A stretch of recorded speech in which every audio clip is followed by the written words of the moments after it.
नमस्कार, मी लतिका। आज मी तुम्हाला वाटाण्याचं कालवण बनवून दाखवणार आहे। कढई गरम करत ठेवली, त्यामध्ये आपण तेल काढून घेऊया। तेल तुमच्या आवडीप्रमाणे थोडंसं कमी जास्त केलं तरी चालेल आणि गरम होऊन देऊया। तेल गरम झालेलं आहे। छोटा 1 चमचा टाकायची मोहरी, 1 चमचा जिरं, थोडीशी टाकायची हिंग पावडर, कढीपत्ता, एक मीडियम आकाराचा कांदा बारीक कापून घेतलेला आहे।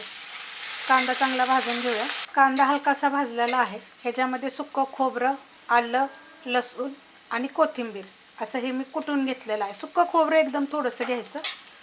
अर्धा इंच आलं घेतलेलं आहे, 7 पाकळ्या लसणाच्या, 1 पोपटी कलरची मिरची आणि 1 मुठभर कोथिंबीर कुटून घेतली। तुम्ही मिक्सरला जरी बारीक केली तरी पण चालू शकतं। त्याला 2 मिनिटं मी चांगलं परतून घेणार आहे मीडियम गॅसवर। मस्त असं बघा परतून घेतलेलं आहे। त्याच्यामध्ये 1 मीडियम आकाराचं टोमॅटो असं बारीक कापून घेतलेलं आहे आणि ते पण आपण ह्याच्यामध्ये 1-2-3 मिनिटं परतून घेऊया। मस्त असं बघा परतून घेतलेलं 1-2 मिनिटं फक्त मीडियम गॅसवर। आता ह्याच्यामध्ये मसाले टाकून घेऊया। कांदा लसूण मसाला 1 चमचा घेतला, तिखटाप्रमाणे घ्या। जिरे धने पावडर छोटा 1 चमचा, थोडीशी हळद घेतली, छोटा 1 चमचा गरम मसाला पावडर आणि चवीप्रमाणे मीठ घ्यायचं। तुमच्याकडे जो मसाला आहे तो टाकला तरी चालेल, ना तर सगळ्यांच्या रेसिपी मी पहिलेच अपलोड केलेल्या आहे। मस्त असं परतून घेते। मस्त असं बघा मी परतून घेतलेलं आहे। गॅस एकदम आता मी बारीक करणार आहे आणि त्याच्यामध्ये थोडंसं गरम पाणी आहे काढून घेणार आहे। मिक्स करून घेऊया।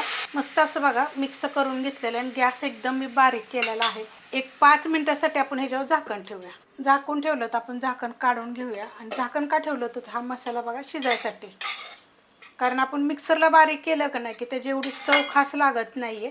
तुम्हाला तसं पाहिजे असेल तर हे जे सगळं साहित्य जे मी घेतलेलं आहे ना कुटून वगैरे, ते पण तुम्ही मिक्सरला बारीक करू शकता। ह्याच्यामध्ये बघा 250 ते 300 ग्रॅम ही वाटाणे आहेत, सोलून फ्रेश वाटाणे आहेत। मिक्स करून घेऊया चांगलं। आता ह्याच्यामध्ये काय करते माहिती का, गॅस बारीक केला होता, गॅस परत मीडियम करते। 1-2 मिनिटं या मसाल्यामध्ये थोड्या वेळानं आपण परतून घेऊया। 2च मिनिटं फक्त ह्या मसाल्यामध्ये परतलेलं आहे बरं का। ह्याच्यामध्ये काय काय टाकायचं ते पण तुम्हाला मी लगेच सांगते। पहिलं आपण ह्याच्यामध्ये पाणी ओतून घेऊया। जेवढं तुम्हाला रस्सा पाहिजे ना तेवढंच पाणी टाकायचं। मी कुठली पण ही जी बनवते ना 4 ते 5 लोकांना पुरेल एवढं बनवतात। ह्याच्यामध्ये ना तुम्ही वाटाणा आपण टाकलेला आहे, ह्याच्यामध्ये तुम्ही थोडासा फ्लावर, पण थोडा मोठा फ्लावर टाकायचा। बटाट्याचं सुद्धा तुम्ही साल काढून छोटे छोटे तुकडे करून, मी जास्त छोटे पण नाही जास्त मोठे पण नाही, ते जरी टाकलं तरी चालेल। ह्याच्यामध्ये 1 वांगं टाकलं तरी पण चालेल। खूप छान सगळं साहित्य सेम, फक्त ह्याच्यामध्ये तुम्ही हे टाका एवढं जे सांगितलं, जसं वाटाणा, फ्लावर, वांगं, खूप चविष्ट बटाटा छान लागतं। तशा पण रेसिपी मी अपलोड केलेल्या आहेत।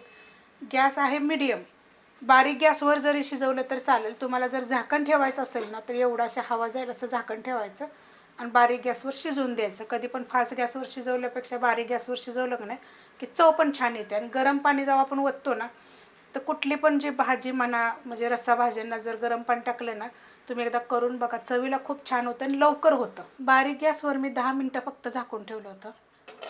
हे एवढं पातळ आहे आणि फ्रेश वाटाणा शिजायला काही जास्त वेळ लागत नाही बघा। अशा पद्धतीमध्ये तुम्हाला जर हवा असेल तरच तुम्ही ह्याच्यामध्ये शेंगदाण्याचं कूट टाका।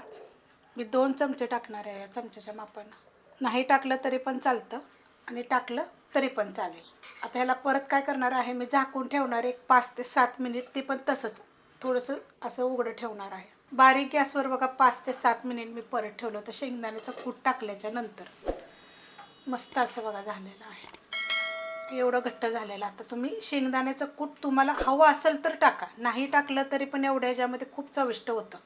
करून बघा एकदा, एकदम झटपट रेसिपी दाखवलेली आहे। रेसिपी आवडली तर लाईक करा, सबस्क्राईब करा, कमेंट करा आणि शेअर बी करा।